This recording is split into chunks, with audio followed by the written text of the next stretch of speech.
Hello everyone, इस video में हम स्टार्ट कर रहे हैं एंडोक्राइन पैनक्रियाज। पैनक्रियाज इस तरह का ऑर्गन है कि वो एक्सोक्राइन पार्ट भी होता है उसमें और एंडोक्राइन पार्ट भी होता है। जो एक्सोक्राइन पार्ट है वो डाइजेस्टिव एंजाइम सिक्रीट करता है और एंडोक्राइन पार्ट आपके हार्मोन सिक्रीट करता है। तो ये दोनों ही काम करता है। अब इस वीडियोज़ में हमें डिस्कस करना है कि एंडोक्राइन पैनक्रियाज और उसके आगे हम पढ़ेंगे डायबिटीज़।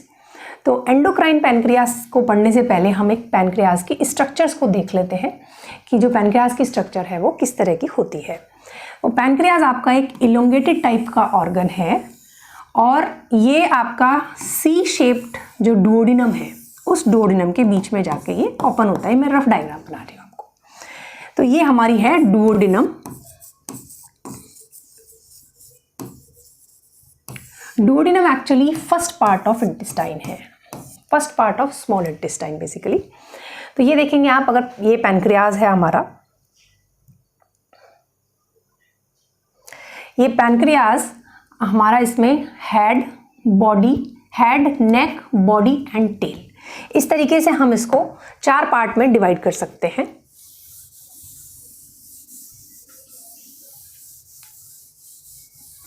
अगर इस स्ट्रक्चर को देखोगे तो ये इलोंगेटेड है और ये फिश लाइक स्ट्रक्चर होती है।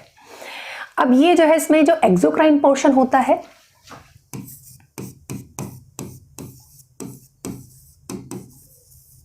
वो आपका डाइजेस्टिव एंजाइम सिक्रीट करता है।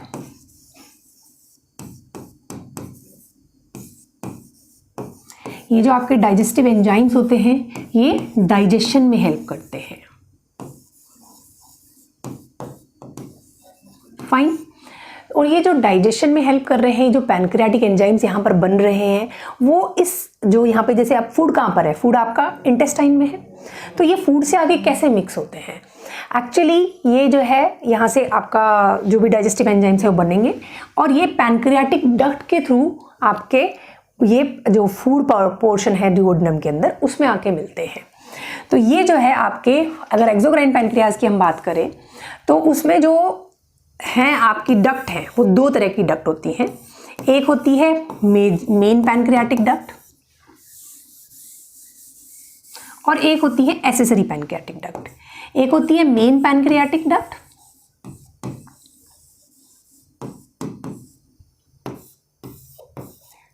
मेन पैनक्रियाटिक डक्ट को हम लोग बोलते हैं duct of Wirsung, WIRSUNG। This is a very important name. Duct of Wirsung जो है आप मेन पैनक्रियाटिक डक्ट को बोलते हैं। एक्चुअली क्या होता है, ये जो यहाँ पर जो भी सिक्रीशन हो रहे हैं डाइजेस्टिव एंजाइम्स के, वो सारे के सारे यहाँ से डाइजेस्टिव एंजाइम बना और ये इस मेजर पैनक्रियाटिक डक्ट के अंदर जाते हैं और यहाँ से ये देखोगे आप, ये गॉल ब्लैडर है हमारा। गॉल ब्लैडर से जो डक्ट होती है उसको हम बोलते हैं common bile duct. Actually gall bladder से अपनी डक्ट है, लीवर से भी डक्ट आके दोनों मिलके बनाते हैं कॉमन बाइल डक्ट। तो जो मेन पैनक्रियाटिक डक्ट है, ये देखो ये मेन पैनक्रियाटिक डक्ट आ रही है, ये इस कॉमन बाइल डक्ट के साथ मिलके मिडिल पार्ट ऑफ डुओडिनम में ओपन हो जाती है। ओके। और ये जो पोर्शन है इसको हम बोलते हैं मेजर डुओडिनल पैपिला। ये जो डक्ट ऑफ विर्सन है ये आपकी मेजर डुओडिनल पैपिला में खुलती है। ये मेजर डुओडिनल पैपिला अप्रोक्सीमेटली ये जो आपका शी शेप्ड आपका फर्स्ट पार्ट ऑफ डुओडिनम है उसके मिडिल में अप्रोक्सीमेटली खुलती है। दूसरी होती है एक्सेसरी पैनक्रियाटिक डक्ट। अगर आप देखेंगे ये जो दूसरी डक्ट है ये है आपकी एक्सेसरी पैनक्रियाटिक डक्ट, ये दिस वन।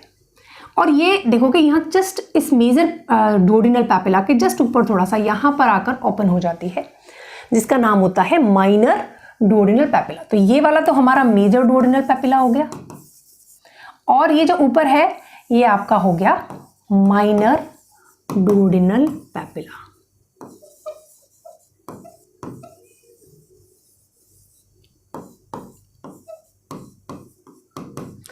तो माइनर डुओडिनल पैपिला में कौन सी वाली डक्ट आके खुल रही है? Accessory pancreatic duct.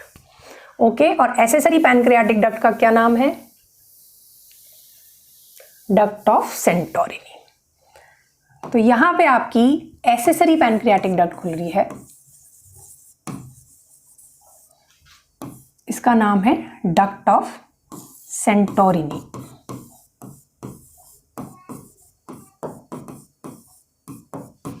ये आपके माइनर डोर्नल पैपिला, जो कि मेजर डोर्नल पैपिला से जस्ट थोड़ा सा ऊपर है, वहां पर आकर ओपन होती है। तो ये तो हमारा होता है एक्सोक्राइन पैनक्रियास, जो कि 80% पार्ट बनाता है पैनक्रियास का, और ये जो भी हम फूड बॉडी से मतलब फूड ले रहे हैं बॉडी में, उसके डाइजेशन में ही हेल्प करने का काम करते हैं। तो पैनक्रियाटिक एंजाइम्स कौन कौन से हैं ये हम एक डिफरेंट वीडियो में डिस्कस करेंगे, वो आपको आना चाहिए एज अ मेडिकल प्रोफेशन। तो ये डाइजेशन में हेल्प करता है। अब दूसरी चीज़ आती है आपकी एक्सोक्राइन पैनक्रियास। क्या चीज़ है? Sorry, endocrine pancreas. हमने ये एक्सोक्राइन को little bit we have discussed it. Major हम जो इस वीडियो में और आगे आने वाली वीडियोस में डिस्कस करेंगे वो है एंडोक्राइन पैनक्रियास। तो जो एंडोक्राइन पोर्शन होता है वो बेसिकली हार्मोन सिक्रीट करने का काम करता है, जिसमें major hormone insulin and glucagon है। तो इंसुलिन बहुत ही इंपॉर्टेंट हार्मोन है जो कि हमें डायबिटीज़ होने से बचाता है। अगर बॉडी में पैनक्रियाज में कोई प्रॉब्लम आ जाए, कोई इन्फेक्शन हो, इन्फ्लेमेशन हो, या फिर और कोई भी रीज़न हो सकता है, समटाइम्स विद द एज, या फिर कोई भी ट्यूमर है, कुछ और भी, कोई भी बहुत सारे सिंपल रीज़न हो सकते हैं, फिजियोलॉजिकल भी, पैथोलॉजिकल भी, तो उसकी वजह से हमें किसी को भी डायबिटीज़ हो सकती है। तो इंसुलिन बेसिकली डायबिटीज़ से बचाने का काम करता है, और इंसुलिन ब्लड का जो शुगर लेवल होता है उसको कम करके रखता है। तो हम कह सकते हैं insulin causes decrease in the blood sugar. Understand? अब जो ये अगर इंसुलिन की कमी कैसे भी होगी तो इंसुलिन शुगर का लेवल क्या होगा, ब्लड में बढ़ जाएगा, और उसी को हम कहते हैं डायबिटीज़। एक्चुअली डायबिटीज़ सिर्फ ये नहीं है कि इंसुलिन मतलब शुगर का लेवल बॉडी में बढ़ जाए। अगर शुगर का लेवल बॉडी में बढ़ गया तो प्रॉब्लम क्या है बॉडी में? एक्चुअली जो शुगर का लेवल बढ़ रहा है वो अपने आप में प्रॉब्लम क्रिएट करता है, बट जो एक्चुअल में वो जो शुगर हमें बॉडी में यूज़ होना चाहिए, जो सेल्स को मिलना चाहिए, वो सेल्स यूटिलाइज नहीं कर पा रही है, सेल्स को वो यूज़ नहीं हो पा रहा है, बस ब्लड में बढ़ा हुआ है, सेल्स यूटिलाइज नहीं कर पा रही। इसकी वजह से बॉडी में वीकनेस और जो भी डायबिटीज़ के सिम्टम्स होते हैं वो उसमें आते हैं। ठीक है?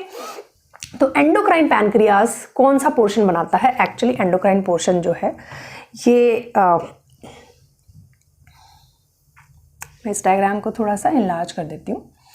तो जो एंडोक्राइन पैनक्रियाज है वो बेसिकली आपके बनाते हैं, यहाँ पर होते हैं this islets of Langerhans. This is the important word, islets of Langerhans, जो कि आपका एंडोक्राइन पार्ट बनाता है। और इसमें बहुत डिफरेंट टाइप की सेल्स होती हैं, जिनमें बीटा सेल्स हैं जो कि मेनली इंसुलिन को सिक्रीट करने का काम करती है।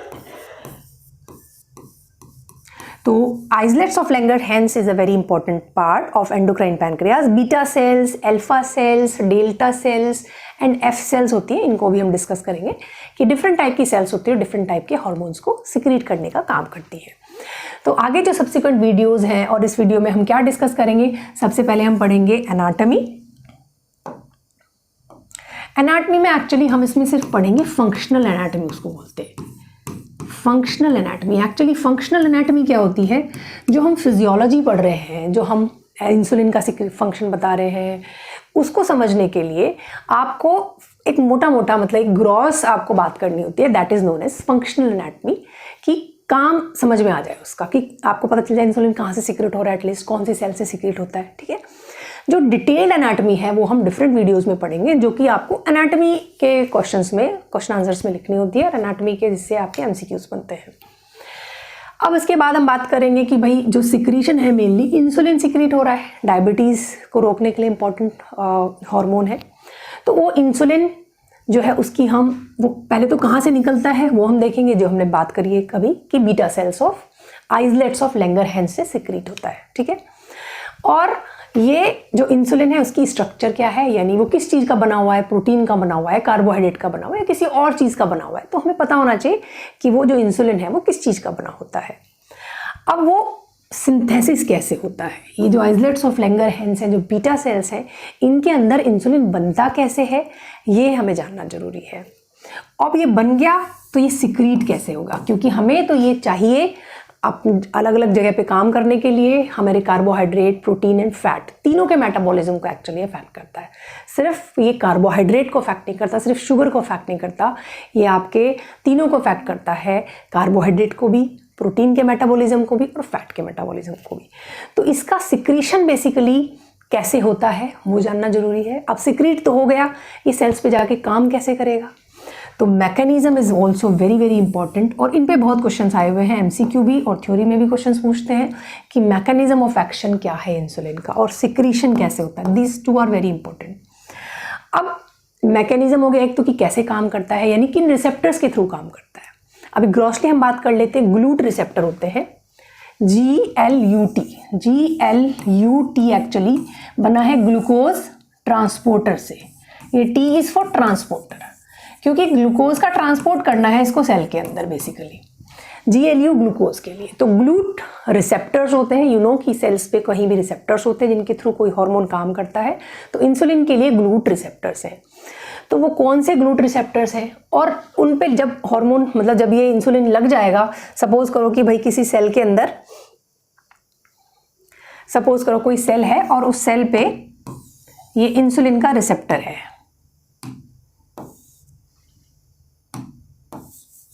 मान लिया ये रिसेप्टर है, ठीक है। अब इस रिसेप्टर पे, ये सेल के ऊपर रिसेप्टर है और इस रिसेप्टर पे इंसुलिन आके लग गया,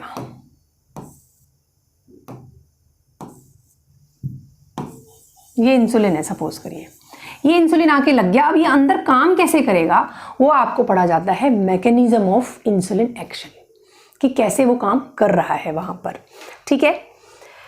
और हम इसमें फिर पढ़ते हैं एक्शन ऑफ इंसुलिन क्या है और जो ग्लूकोज के ट्रांसपोर्टर बॉडी में और कहाँ कहाँ होते हैं। एक तो इंसुलिन इंजाइम पे काम करता है, ये बहुत इंपॉर्टेंट एमसीक्यू है, आगे हम पढ़ेंगे कि कौन से ग्लूट रिसेप्टर्स, ग्लूट का एक्चुअली नंबर है 1 2 3 करके इस तरह से नंबर है, तो ग्लूट के कौन से रिसेप्टर्स पे इंसुलिन काम करता है, सब पे काम नहीं करता ये। और बाकी बॉडी में ग्लूकोज के रिसेप्टर्स कहाँ कहाँ होते हैं, जैसे हमें पता है किडनी में होते हैं, किडनी में जो है आपका ग्लूकोज का ट्रांसपोर्ट होता है, तो वो कौन से रिसेप्टर्स पे होता है, ब्रेन में होते हैं और भी बॉडी में जगह पे होते हैं। तो कौन कौन से ग्लूट रिसेप्टर्स बॉडी में हैं वो हम सेपरेट वीडियोस में पढ़ेंगे। फिर हम ग्लूकागॉन और सोमेटोस्टैटिन जो कि अदर हार्मोन्स हैं हमारे पैंक्रियाज से निकलते हैं, सब्सिक्वेंट वीडियोस में हम ग्लूकागॉन और सोमेटोस्टैटिन के बारे में पढ़ेंगे। और उसके बाद आएगी डायबिटीज़ मेलाइटस जो बहुत इंपॉर्टेंट है। डायबिटीज़ मेलाइटस पे केस बेस्ड क्वेश्चन आते हैं, क्लिनिकल क्वेश्चंस आते हैं और आपके एमसीक्यूज बहुत आते हैं डायबिटीज़ मेलाइटस पे।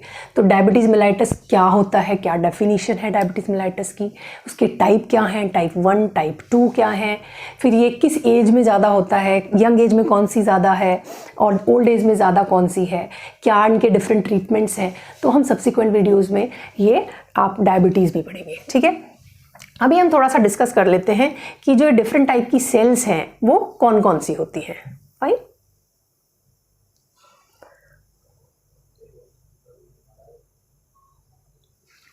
ओके। तो जो एंडोक्राइन पैनक्रियाज है इसमें आपके है आइसलेट्स ऑफ लैंगरहैंस।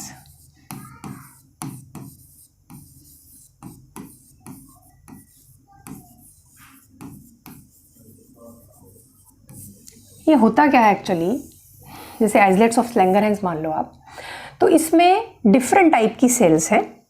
सेल्स के नाम पहले हम बात कर लेते हैं और किस सेल से क्या निकलता है हम पहले ये देख लेते हैं। इसके लिए आप याद रखो एक टर्म बैड पीपल, ये जस्ट याद रखने के लिए एक निमोनिक है बैड पीपल, जिसमें B is for beta cells या इसको हम बी सेल्स भी कहते हैं। फाइन, A is for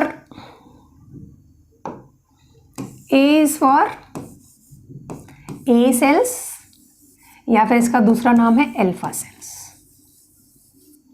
तो सबसे पहले तो आपको बीटा और अल्फा को जानना जरूरी है क्योंकि ये मेजर हार्मोन्स हैं। इसमें से निकलता है बीटा सेल से इंसुलिन और अल्फा सेल से निकलता है ग्लूकागॉन।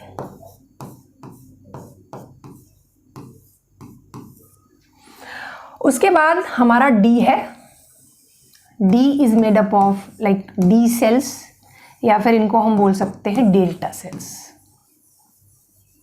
डेल्टा सेल से निकलता है somatostatin.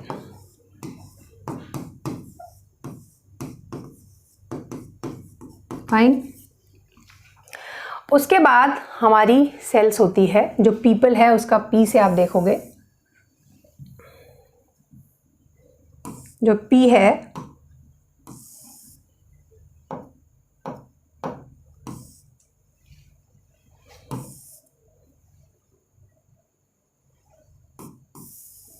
that P is for PP polypeptide, इससे हमारा निकलता है पैनक्रियाटिक पॉलीपेप्टाइड।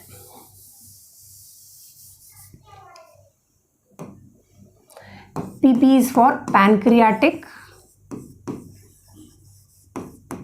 polypeptide। तो ये आपके 4 तरह की इसमें सेल्स हैं। बीटा सेल्स और बी सेल से इंसुलिन सिक्रीट होता है, अल्फा सेल से ग्लूकागॉन सिक्रीट होता है, डी सेल से डेल्टा सेल्स बोलते हैं उसको somatostatin, and PP for pancreatic polypeptide.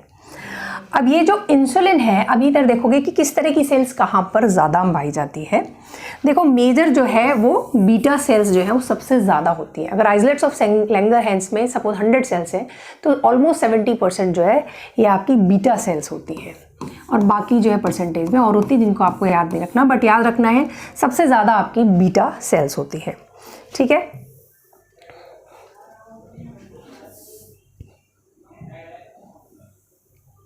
See, these are the islets of Langerhans: beta cells, alpha cells, delta cells and these आपकी PP cells होती है। ओके, अब एक important point और मैं आपको बताना चाहती हूँ।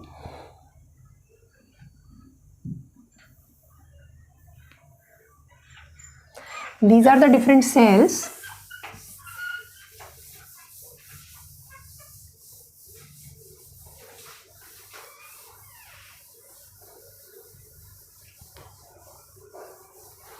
अगर हम देखेंगे कि ये आइसलेट्स के अंदर किस तरीके से सिचुएटेड होती हैं,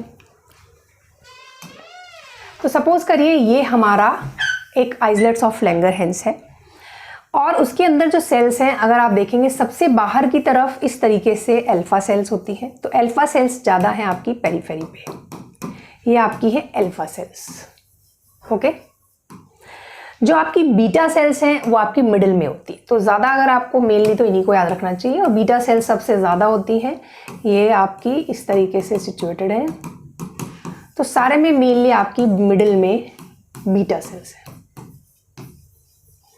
और बाकी आप अलग से याद रख सकते हैं, वैसे उनका भी थोड़ा एक अरेंजमेंट होता है, बट आप याद रख लें कि इनके बीच बीच में जो है एफ सेल्स एंड जो एक्चुअली पीपी सेल्स को हम एफ सेल्स भी बोलते हैं। ओके, एफ सेल्स और PP cells and another one is delta cell. Will take this colour, fine. तो डेल्टा सेल भी आपकी इन बिटवीन होती है, पेरिफेरी की तरफ ही होती है, but no need to remember much. You can remember कि अल्फा सेल्स आपकी पेरिफेरी पे हैं और बीटा सेल्स मिडिल में हैं, और बाकी जो है दोनों की दोनों इन बिटवीन आपके स्प्रेड रहती है। आप ऐसे ही याद रख लें, ठीक है। अब आता है कि ह्यूमन बॉडी के अंदर बहुत ये एमसीक्यू क्वेश्चन है एक्चुअली, कि जो अल्फा सेल्स हैं वो आपकी पेरिफेरी पे ज़्यादा है, ये आप पर इस पर एमसीक्यू आता है। जो आपकी बीटा सेल्स होती हैं वो सेंटर में ज़्यादा होती हैं, एंड मोस्ट प्रीडोमिनेंट सेल्स है, सबसे ज़्यादा जो है वो बीटा सेल्स होती है, ठीक है। उसके बाद इसके इंपॉर्टेंट कुछ और पॉइंट्स भी होते हैं कि जो सबसे ज़्यादा प्रीडोमिनेंस होता है सेल्स का, मतलब पूरी हम एंडोक्राइन पैनक्रियाज की बात करें तो टेल्स में आइसलेट्स ऑफ लैंगरहैंस सबसे ज़्यादा मोस्ट प्रीडोमिनेंट होते हैं टेल पोर्शन में।